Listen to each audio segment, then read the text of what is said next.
Today I'm here in Assetto Corsa with a little bit of a science experiment I've been working on. This is a Cooper T81B F1 car, part of the 1967 F1 season, but mounted on it, rather than the four grooved tires of the period, we've got four slick tires of a couple decades later. I thought it would be interesting to see how much tires really mattered and what it would be like to drive one of these things with slick tires on it.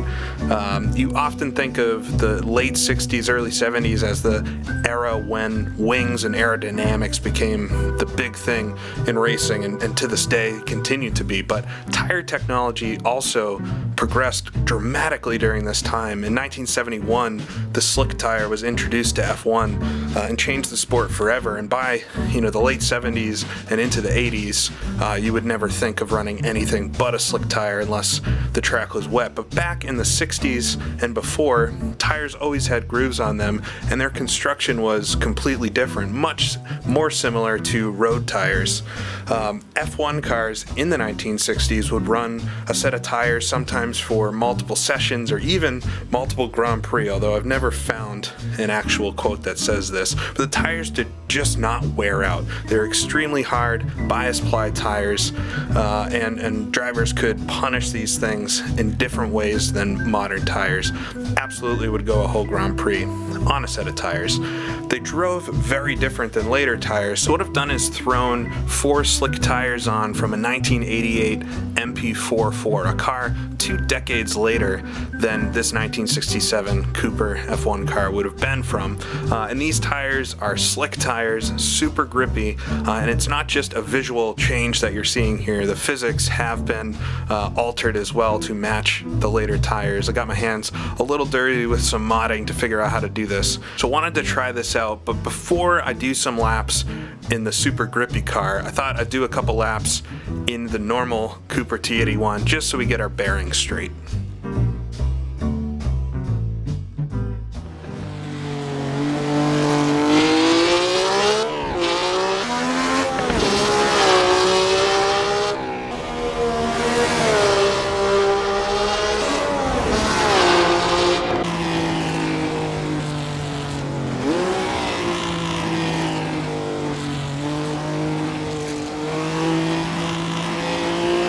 So I'm rolling past the harbor here at Monaco with the normal 67 Cooper T81. Got the big grooved Firestone tires. These are pretty fat tires, especially compared to cars of just a few years earlier, but still have the grooves on them, are still very hard and hard to heat up. So I want to try to do a lap, maybe not the quickest lap in the world, but just a normal lap of Monaco to see what the car feels like and get everybody oriented to a normal driving 67 car. Come out of the hairpin, flat out down the front straightaway, all the way up through 4th gear, come to turn 1, just try to spot our entrance, lightly on the throttle and headed up the hill. Not a lot of grip, gotta brake early for the corner, slow in, fast out, come to the top of the hill, down a second, maybe a little too early, get back on the throttle and through Casino. We'll head down now towards Mirabeau, wagging the wheel around, but down to 1st gear, into Mirabeau, and then try to get on the throttle as quick as I can for the hairpin then, and slam it on the brakes while locking up a little bit, running wide, but trudging down the hill now towards the water. You can see the beautiful sea, and get the throttle on as early as possible for the big run down and through the tunnel. Tentative on the gas, car sliding wide, but heavy braking now as we come down towards the chicane. Just let the car roll through there, no heroics. And to Tabak now, down to 2nd gear, up the ramp.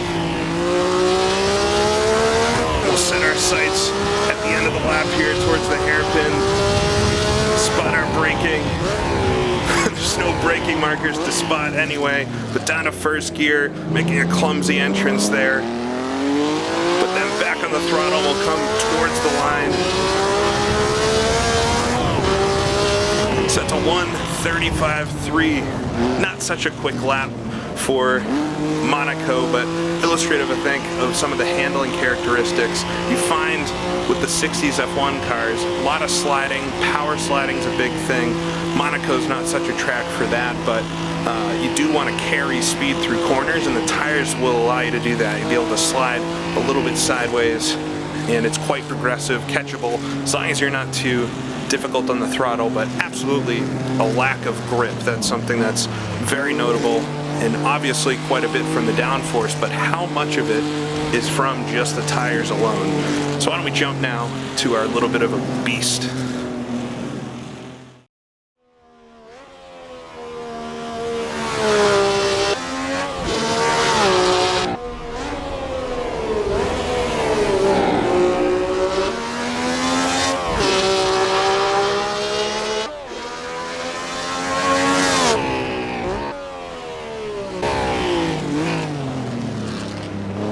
So coming out of the hairpin onto the front straightaway, flat out, no wheel spin at all.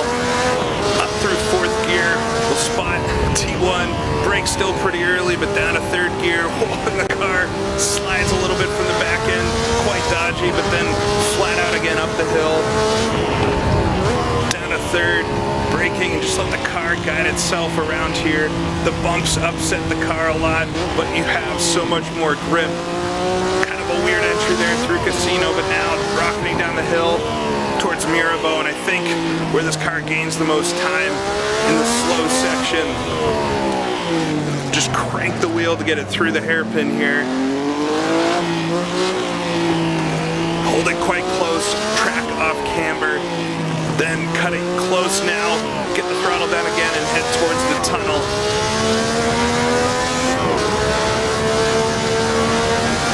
Brave enough to go flat out, but up to fifth gear, then down to third, and we'll just let the car guide itself through the hairpin, through the chicane, then down to third, down to second, over the hump through Tabak,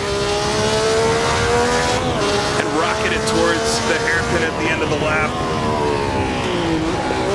Oh, running a bit wide, but grabbing that wheel to turn the car, and now back towards the start-finish line. A 1:23.941. So what? We're over 10 seconds quicker just from changing the tires. And if that doesn't illustrate my shoddy driving and that lap doesn't illustrate just how much more quick the car is with better tires on it. I was blown away when I started playing around with this, how much different it felt. I thought, okay, there'll be a bit more grip, but it will feel maybe just like a faster 67 car. This thing feels nothing like a normal F1 car from this time period. So overall, what are my thoughts on racing a 1960s F1 car with slicks on it? I don't recommend doing it overall. It's interesting to try out, and I'll definitely be doing a few more laps, but the car does not feel like anything you would necessarily want to be driving. It's super dodgy at a high speed. Little wheel corrections or humps in the track can just throw the car, and it's because you have so much grip but no downforce. And normally with the modern cars and these slick tires, if you're going fast you have downforce, or maybe the car is just set up differently to be able to take those types of jumps and things, those humps, a little bit better. I'm not a physics expert, and so there could be many things wrong with this, but it felt quite believable to me that at a slow speed you would have a lot more grip with tires like this and would be able to use that to your advantage. I'm blown away the car is this much quicker over a lap, but I don't think it would make for a very enjoyable race car, since the slower corners are where you could pass in these cars anyway. So I hope you found this interesting. I hope it's not too egregious or off of reality, but I always wondered what it would be like, and I've seen other folks wonder what it would be like to race an older F1 car with slick tires, and shown you that a little bit today.